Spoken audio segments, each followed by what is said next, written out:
สบายดีเพื่อนๆทุกๆคนมื้อนี้แม่อรุณสิพาเพื่อนๆมารับชมบรรยากาศและขั้นตอนในการข้ามของจากฝั่งลาวไปประเทศไทยเป็นแนวใดไปเบิ่งน้ำกันเลยก่อนอื่นหมดแม่อรุณก็ไปเฮ็ดหนังสือผ่านแดนเนาะเพราะว่าแม่อรุณก็บ่มีพาสปอร์ตแม่อรุณก็ไปด่วนเนาะเพราะว่าขอติดรถไปกับโมเนาะโมเพิ่นไปห้องหมออยู่ประเทศไทยเนาะแม่อรุณก็บ่สบายน้อยนึงก็เลยขอติดรถนำเพิ่นไปกวดเนาะแม่อรุณบ่มีพาสปอร์ตก็เลยว่าไปเฮ็ดหนังสือผ่านแดนก็บ่โดนปานใดเนาะเฮ็ดหนังสือผ่านแดนเพราะว่าไปในมงราชการคนก็บ่หลายปานใดแม่อรุณก็ไปเป็นคิวทำอิฐเนาะไปตอน 12 โมงเนาะก็คนบ่หลายปานใดไปจ้ำก็น้อยนึง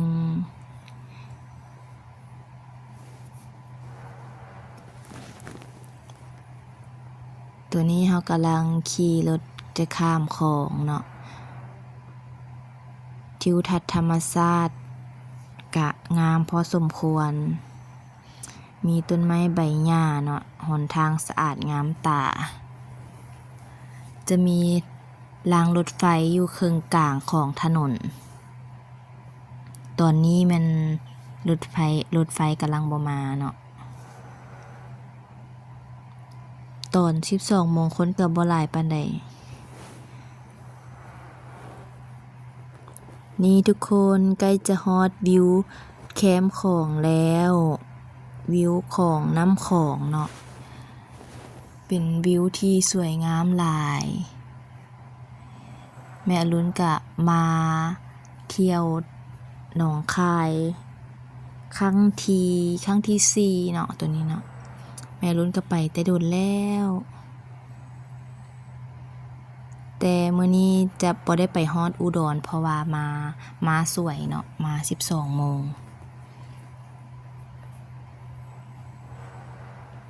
เป็นแนวใดทุกคนวิวงามบ่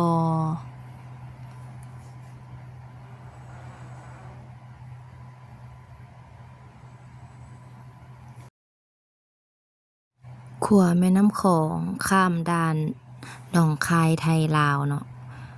ก็ไก่เติบนะทุกคนเบิ่งแล้วก็ประมาณน้ำคลองนี่ก็กว้างเติบจะข้ามแล้ว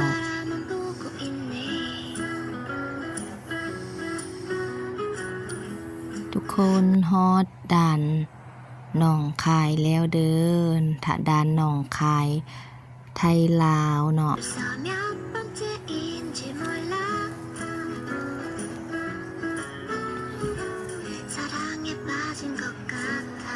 เปิ้นก็จะปักธงชาติไทยอยู่เบื้องลาวก็จะปักธงชาติลาวส่วนหลายแม่นคนลาวมักไปเที่ยวอยู่ไทยเนาะเที่ยวหนองคายอุดรหนองคายเพราะว่าจะเป็นวันเสาร์วันอาทิตย์บ่หรือว่าในมงราชการก็ไปเกือบทุกมื้อเลย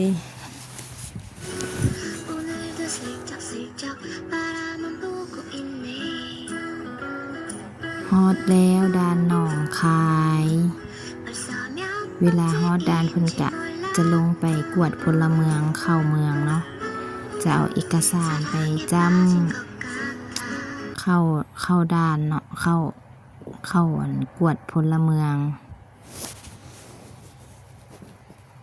รถก็จะติดหนาแน่นแน่เนาะรู้สึกว่าคนลาวไปเที่ยวไทยนี่หลายมีแต่ป้ายรถของประเทศลาว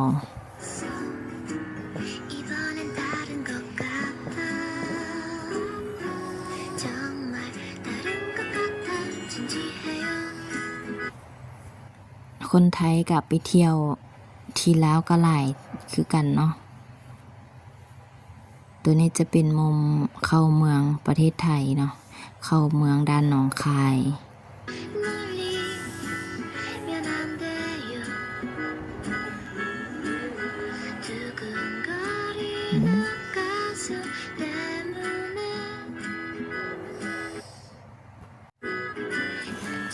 เพื่อนๆมารับชมถนนที่บ้านเพิ่นเลย เดี๋ยวแม่อรุณสิพาเลาะชมถนนที่จังหวัดหนองคายเนาะถนนหนทางเพิ่นก็จะกว้างขวางสะอาดงามตามี2เลนเนาะ2เลนที่ว่ากว้างอีหลีเลนหนึ่งก็จะซ้ำกับ2เลนที่ประเทศลาวเลยการสัญจรก็บ่คัดติดปานใดเนาะอยู่หนองคายเพิ่นก็จะมีรถ3ล้อรถจัมโบ้หลายๆแต่อยู่เวียงจันทน์แม่นเพิ่นจะเริ่มลบล้างจัมโบ้แล้วส่วนหลายมีแต่รถก๊อกแท็กซี่เนาะแม่นหลายพอสมควรแต่ว่าประเทศเพื่อนบ้านเนาะที่หนองคายเพิ่นก็จะรักษาไว้อยู่เนาะตัวนี้จะเป็นทางมาห้องหมอเนาะทางมาห้องหมอหนองคายแม่รุ่นก็บ่จื้อทางดอกมานำหมอ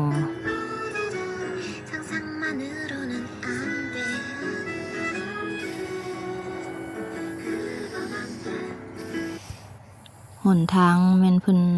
งามอีหลีนะหนทางบ้านเพิ่นสะอาดเนาะฮอดแล้วเด้อทุกคนอันนี้จะเป็นห้องหมอหนองคายแต่ว่าหมู่ของแม่อรุณเนาะสิพาไปคลินิกแถวไกลห้องหมอหนองคายไปน้อยนึงเนาะ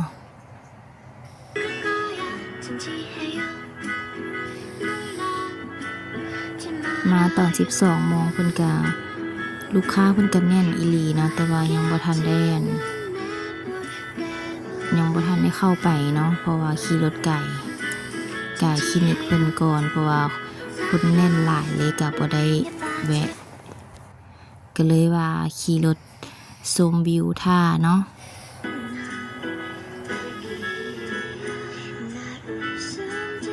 เราก็จะไปแวะเซเว่นซื้อขนมนมเนยอีหยังเนาะเพราะว่ามาตอน12 โมงก็หิวข้าวยังบ่ทันได้ไปเลาะกินข้าวเทื่อ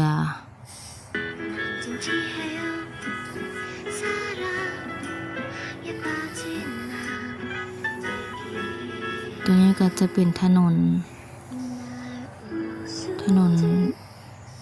ไปหาอุดรเนาะตัวนี้เนาะเพราะว่าเฮาสิไปลิ้นอุโมงค์ป่าก่อนแล้วก็จะไปหาหมอทีหลัง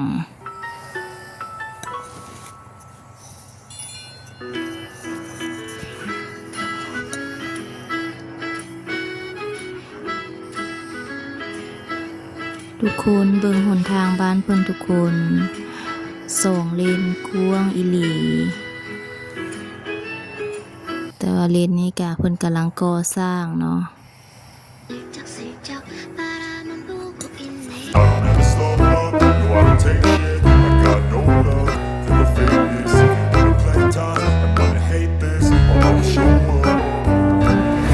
Slow up, no I don't take shit I got no love for the fakeness If you wanna play tough and wanna hate this I'll always show up and make a statement I don't ever slow up, no I don't take shit I got no love for the fakeness If you wanna play tough and wanna hate this I'll always show up and make a statement Everything I do so instinctive and so passionate Every word I move so descriptive เนาะขอบใจเพื่อนๆทุกๆคนที่เข้ามารับชมจนจบคลิปฝากกดไลค์กดแชร์กดติดตามแม่อรุณเด้อบ๊ายบาย